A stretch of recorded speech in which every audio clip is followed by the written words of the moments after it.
What if I told you that one man, feared by both barbarians and Romans alike, managed to weaken the greatest empire of the ancient world without ever conquering it? This is the story of Attila the Hun, the so-called Scourge of God, who brought the Roman Empire to its knees using fear, deception, and cunning strategy.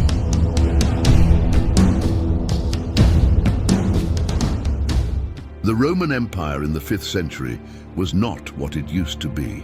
Corruption, internal strife, and a growing list of enemies from all sides had weakened both the eastern and western halves of the empire. But no enemy was as feared as the Huns, a nomadic warrior people from the steppes of Central Asia.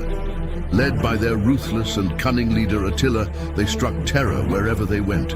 Attila's rise was marked by strategic alliances, calculated betrayals, and a single-minded goal: to dominate both his own people and the Roman Empire.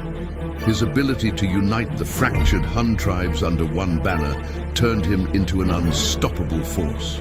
Attila understood the political division between the Eastern and Western Roman empires. Instead of attacking both at once, he played them against each other. He would strike at the Eastern Empire, forcing them to pay huge tributes, while Rome in the west watched helplessly.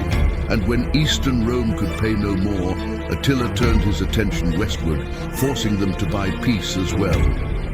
More than just a warrior, Attila was a master of psychological warfare. His mere presence and threats of attack were often enough to force Roman leaders to pay him massive sums in gold, further draining the empire's already fragile economy. Legends of his brutality, whether true or exaggerated, spread fear far ahead of his armies.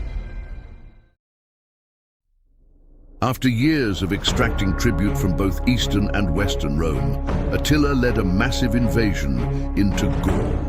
His goal wasn't just to conquer territory, but to prove his dominance. He burned cities to the ground, leaving nothing but destruction in his wake.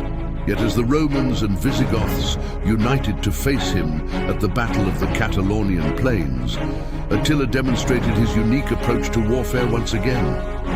In one of the bloodiest battles of the late Roman Empire, the combined Roman and Visigothic forces barely held their ground. Attila's forces, fierce as ever, inflicted devastating casualties. But, in a surprising move, Attila chose to withdraw rather than push for total victory.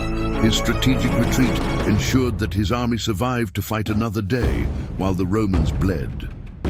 Many historians believe that Attila's ultimate genius was not in military conquest, but in preserving his own power.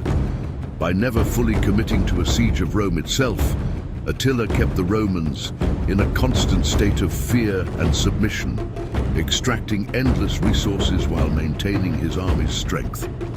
Attacking Rome would have been a huge risk, one that Attila wisely avoided. The endless payments of gold, combined with the threat of further attacks, bled the Roman Empire dry. Their inability to stop Attila was a clear sign of their declining power. By the time Attila died in 453 AD, the Western Roman Empire was only 2 decades away from total collapse. So what if Attila had gone all the way and laid siege to Rome? Would the Roman Empire have fallen even sooner? Or was his real power in knowing when to stop?